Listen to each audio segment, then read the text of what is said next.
Coméntanos cuál ha sido la historia y el proceso para conseguir la institucionalización del mecanismo de protección para periodistas en el Ecuador. Bueno, te comento que el mecanismo como tal nace con otro nombre. Nace como Comité de Protección Periodística y se da por un hecho muy lamentable y trágico en el 2018 por el secuestro y asesinato de los periodistas del comercio, Paul Rivas, Efraín Segarra y Javier Ortega. Eh, en ese contexto de inseguridad que se vivió en el país con respecto a este lado periodístico, pues la CIDH, que es la Comisión Interamericana de Derechos Humanos, en una de sus visitas que hace por julio más o menos del 2018, solicita al Estado ecuatoriano que se cree un comité de protección periodística.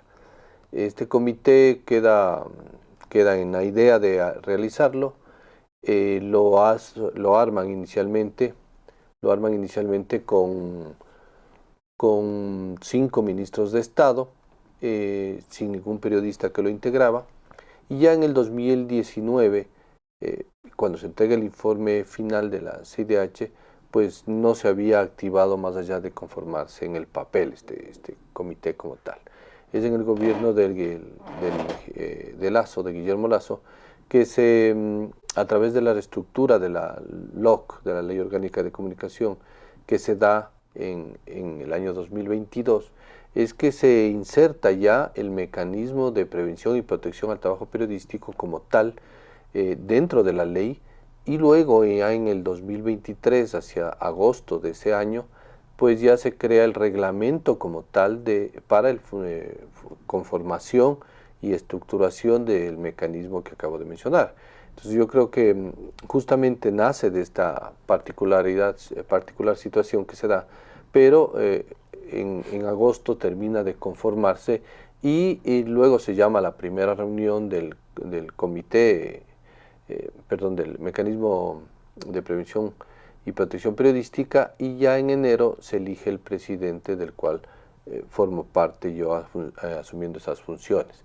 Esto está integrado por varios delegados que conforman una parte del Estado, como por ejemplo la Fiscalía, la Fiscalía, el Ministerio del Interior, el Ministerio de Movilidad Humana, Relaciones Exteriores, es decir, la Cancillería, Ministerio de Defensa, la Secretaría General de Riesgos, en épocas electorales el CNE como tal, y el Ministerio de la Mujer y Derechos Humanos. Y también dos delegados por parte de la sociedad civil, uno que pertenece a los trabajadores de la comunicación, tanto públicos, privados y comunitarios, y el otro que pertenece o es representante, la delegada en este caso, a las organizaciones de sociedad civil como tal que tienen la labor de libertad de expresión y el sector periodístico. De esta manera se conforma, se realiza la primera reunión, las dos primeras reuniones, se elige su presidente y desde ahí venimos funcionando desde enero de este año.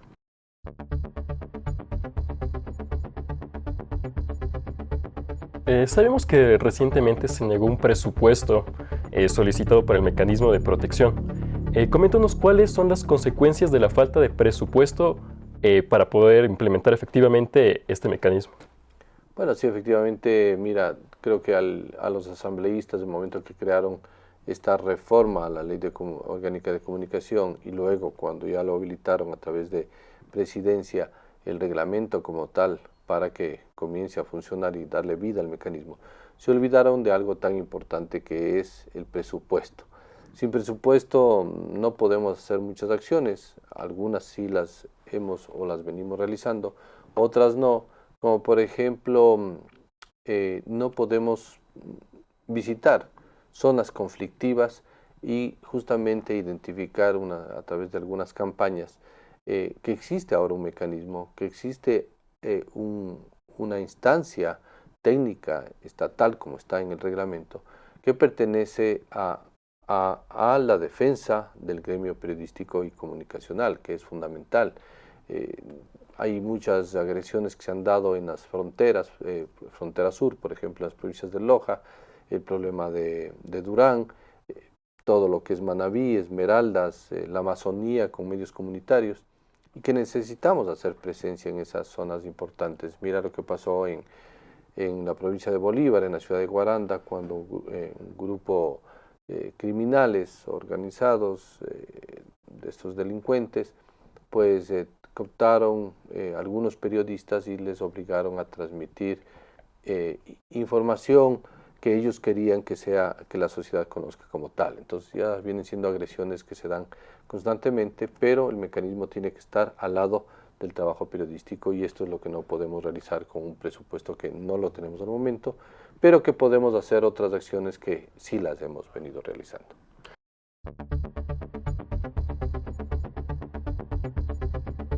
Y ahora comentas un poco qué argumentos se han dado por parte del gobierno por esta falta de presupuestos. Bueno, es conocido todo el tema económico que tiene nuestro país o que está atravesando nuestro país al respecto. Eh, no hay, es la primera vez que nace el mecanismo como tal, por lo tanto hemos presentado un presupuesto que es bajo el paraguas del presupuesto del Consejo de Comunicación. Acuérdate que es un año prorrogado, es decir, de elecciones, por lo tanto el presupuesto del año anterior es el mismo de este año. Al no tener un presupuesto del año anterior, pues es difícil implantarlo o implementarlo, ¿no?, como tal.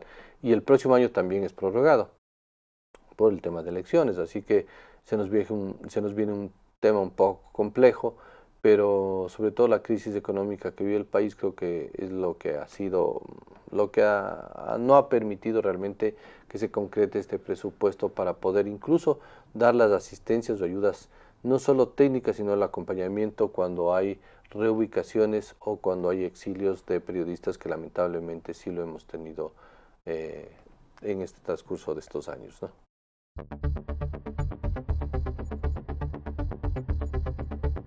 ¿Qué medidas se están implementando o proponiendo para poder combatir la impunidad y mejorar la protección de los periodistas en el Ecuador a raíz del caso Nos Faltan Tres?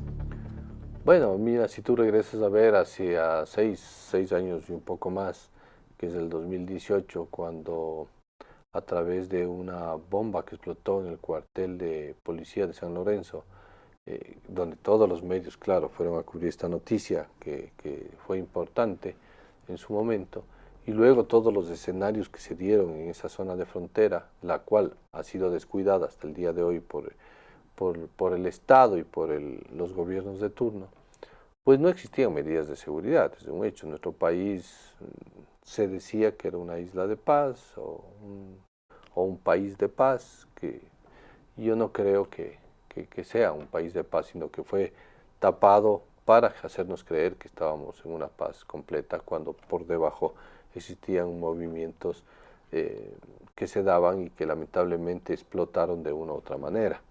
Por lo tanto, ni la sociedad ecuatoriana, ni los medios de comunicación, los gremios, peor aún las autoridades de turno estuvieron a la par o conscientes de lo que se podía hacer ante estas situaciones de riesgo y cómo se podía planificar a futuro.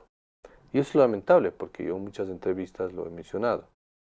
La pregunta más bien es qué hemos aprendido nosotros como sociedad, como autoridades, como fuerzas de seguridad, como medios de comunicación, como gremios, que hemos aprendido de hechos tan dolorosos como el 2018 a la actualidad, después de 6 o casi 7 años.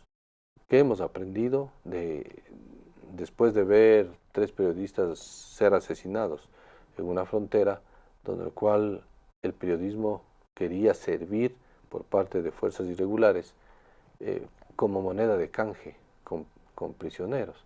Y no podemos llegar hasta esos niveles, ¿no es cierto? Y mira, en la actualidad, ¿qué ha sucedido?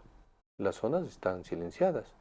Hay periodismo que ya no llega a esas zonas porque son muy peligrosas. El crimen organizado tiene tomado el control de esas zonas.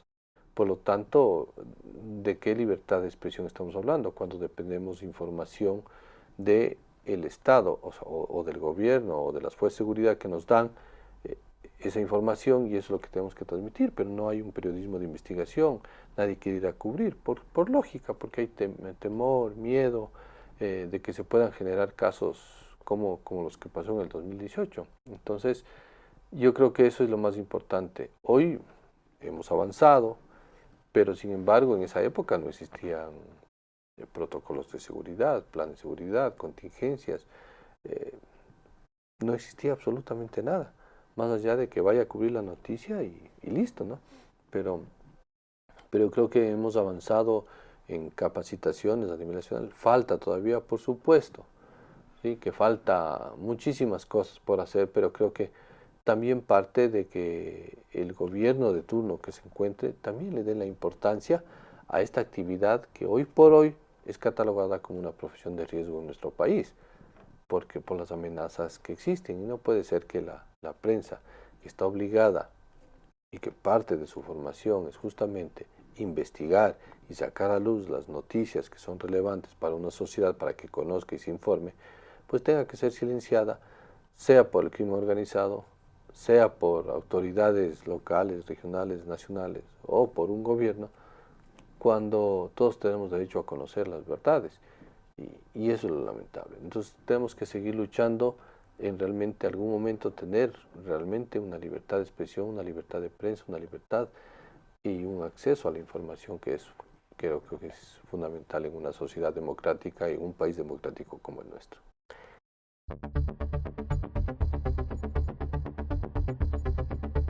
Ahora coméntanos un poquito sobre cuáles fueron las medidas adoptadas por parte del medio del comercio cuando sucedió todo lo del caso Nos Faltan Tres y qué medidas ha tomado este medio en referencia a los últimos acontecimientos que se han dado. Bueno, el medio de comunicación, más allá de que cuando antes, 2 o 3 días antes que viajen, ellos tomaron una póliza de vida para los chicos y les proporcionaron unos chalecos antibalas. Esas fueron las únicas medidas de protección con las que fueron a frontera por la escalada que se estaba dando, pero nunca hubo una dimensión real de lo que podía pasar y las consecuencias que podían traer. Y, y te puedo decir, eso creo que son los únicos hechos o situaciones que se generaron. Y luego, claro, con el asesinato es simplemente cumplir lo que te dice la ley laboral y listo, pero eso no puede quedar así.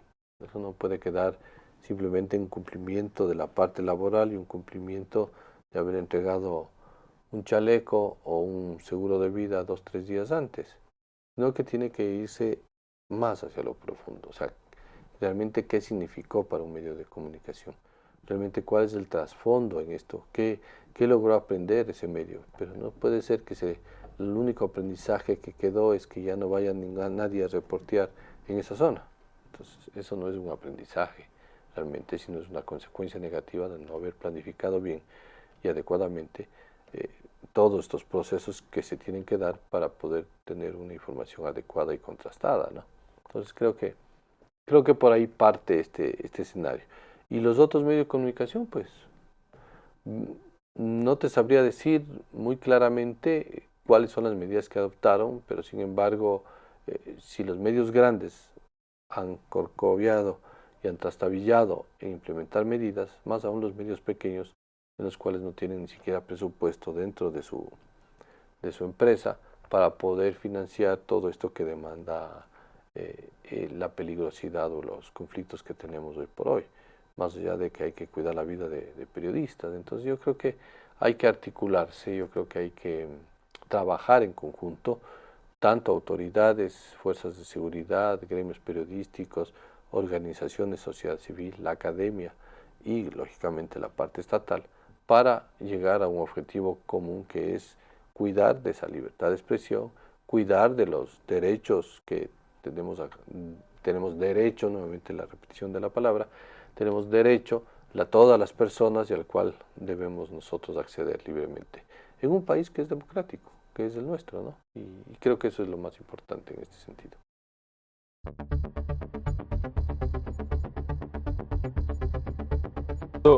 Recientemente se ha escuchado sobre la desclasificación del archivo del caso Nos Faltan Tres. ¿Nos puedes comentar de qué trata esta desclasificación, a qué hace referencia y qué se ha abordado dentro de esta desclasificación?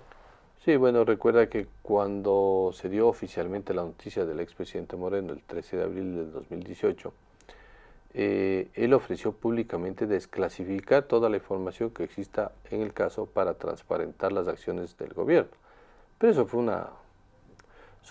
palabras o retóricas que se dieron para lavar la imagen de ese gobierno. Y a raíz de eso nosotros solicitábamos que se desclasifique esta información y se entregue.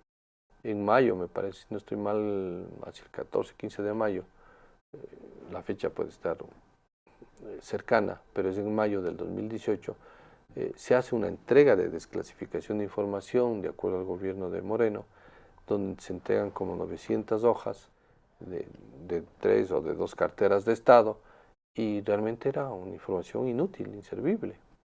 Y fue una tomadura de pelo a la sociedad, a las familias, a organismos internacionales como la CIDH. Y a raíz de eso hemos venido solicitando esta información. En el gobierno de Moreno 7 veces ofreció desclasificar la información, en el gobierno de Lasso en 3 ocasiones. Nunca se llegó. Nosotros hicimos un documento en julio del 2021 solicitando a la Corte Constitucional la desclasificación de la información en las actas 18, 19 y 20, que son las actas que tienen que ver con el secuestro y asesinato de Paulo Efraín y Javier. En este año, el 4 de abril, la Corte Constitucional emite una sentencia desclasificando estas actas en lo relacionado con el secuestro y asesinato de Paulo Efraín y Javier. Y creo que esta sentencia es fundamental, más allá de que creemos que podría haber sido un poco más fuerte la sentencia. Sin embargo, topa 2 ámbitos que son importantes. Uno, la desclasificación, justamente, en la que indica que cuando existen posibles vulneraciones a los derechos humanos, no puede existir información clasificada en ninguna parte del Estado, porque esto afecta a llegar a la verdad y obtener justicia. Y eso está en la Constitución. Por lo tanto, lo que hace la Corte Constitucional es cumplir con lo que dice la Constitución como tal. Entonces, esta sentencia creo que crea un precedente muy importante en este sentido.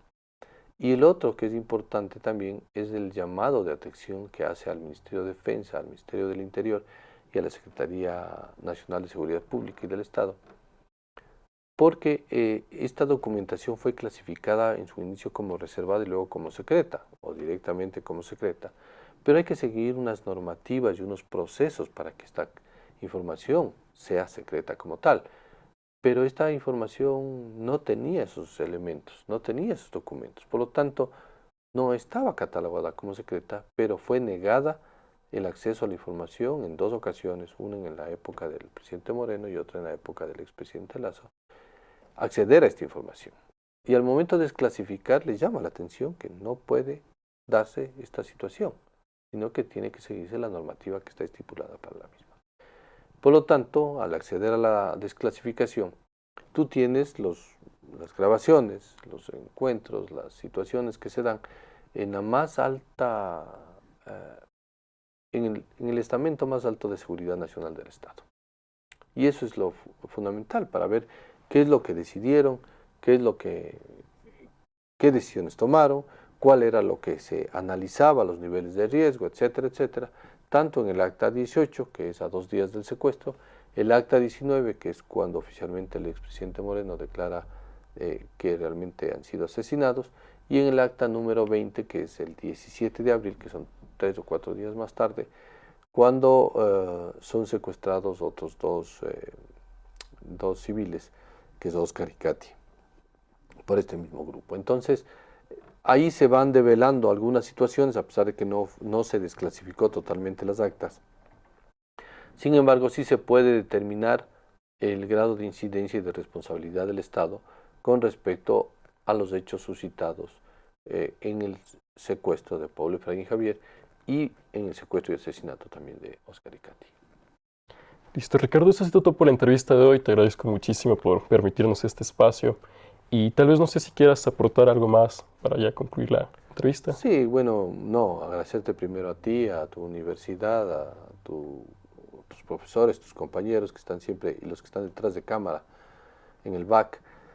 Pues yo creo que es importante lo que estamos haciendo, porque primero es parte del ejercicio de la memoria, el recordar hechos lamentables para que no se vuelvan a repetir y no vuelvan a suceder años posteriores. Animarles a los estudiantes, a la gente de comunicación, de periodismo como tal, que es una profesión hermosa, lindísima, pero que sí denota de muchos cuidados actualmente en nuestro país, pero creo que eso nos anima más a buscar una verdad, a aquellas personas que quieran buscar la verdad y realmente a través de sus obras, de su escritura, de sus entrevistas, de sus diálogos, puedan acceder a una información que sea transmitida verazmente y contrastadamente a una sociedad.